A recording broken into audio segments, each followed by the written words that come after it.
Everyone's favorite cool assassin is back again. John Wick 4 is here, and it is just as crazy and over the top and sexy and cool as it's always been. But is that enough? Let's find out. John Wick 4 is finally here after being delayed 2 years from the pandemic, and we have a whole bunch of new characters. Sure, the old ones are there, and Charon, did I say that right? Charon. Basically, the hotel concierge is dead, and the Continental gets blown to hell from the events of the previous movie. We have new players at hand, such as the Marquis de Gramont, and that is played by Bill Skarsgård, and he is a funny, fruity little rich boy who gets what he wants and delegates the badass kicking to other people. But I'm getting ahead of myself. John Wick is at the end of his rope. He's been chased for 3 movies now. He is just trying to get free or die trying. And then I think at one point he said he wanted to kill the entire higher table, which is awesome, and it'd be great if we could see them at some point. While I missed this franchise, known for its cool and creative and sexy fight scenes and locations and the neon aesthetic that makes you wish you were growing up in Cyberpunk 2077, I feel like this movie is different in that it gives you way more lore than any other film combined. Sure, it was mentioned in passing things like the high table and rules and this and that with throwaway lines, but this movie really stops in its tracks, especially the action, and says, here's some new characters, here's some backstory, here's some interactions, this is the world, and bye bye, John. So I miss my boy John. I do miss the adventure of him smashing through a city, an entire city, for 2 hours straight, but we gotta balance that more this film. And I feel like it's a little bit overdue, all of this extra lore and world building, and it's appreciated, but it feels like the pants are a little stuffed at times. Like I heard there was an edit of this film that's 249 minutes long. My boy, that some were like, yes, I'd love that, and I'm personally like, with this pacing, unless it's pure action, I don't know. I feel like we could spread out this world building a little more evenly throughout the earlier films, but who knew it was gonna be such a freaking mega hit? Honestly, it could have been a direct-to-TV film, that first one, but it wasn't. But it wasn't. The puppy died, and we all fell in love with John Wick's badass. And badass he still is. This movie feels like sometimes like it's a little bit of a parody of itself in that some of the fight scenes, it's a little much. Like it keeps going and it keeps going, and John Wick could have easily gotten his head blown off or eaten by Mr. Nobody's dog a few times, but we all sacrifice it because we suspend our disbelief, and we believe that a blind assassin can be that badass because, well, he's Donnie Yen, so I guess he gets a pass. You get my point though. There's John Wick falls out of like 18 freaking story buildings. Okay, like 4 story, and he takes so many bullets to a bulletproof vest, which is basically just like tank proof armor. Like his damage, he takes so much damage. It's unbelievable.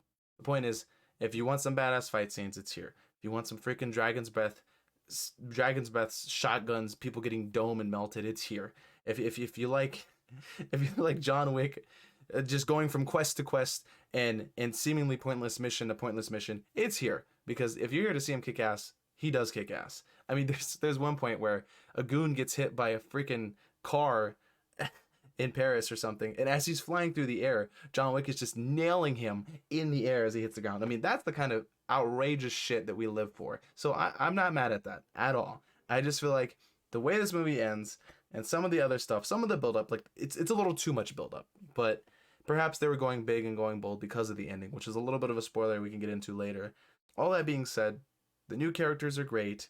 I'm glad we get more lore. I know there's a mini series coming, and if you're looking for the sexy John Wickness, it's there. It is the most John Wick a John Wick film has ever been in terms of scale and perhaps scope and perhaps stakes. Because by the end of it, I'm going to be honest, I forgot why we were here. We had to get reminded of what John's purpose, why he's fighting. I mean, I totally forgot about his dead wife until they reminded us with a brief flashback at the end.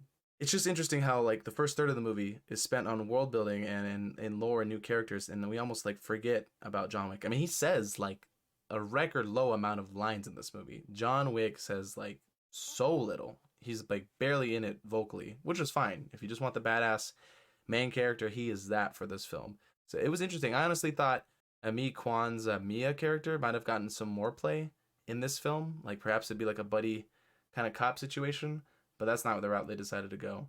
And it was probably for the best because I think they have plans for her later. So we'll get into that at some point.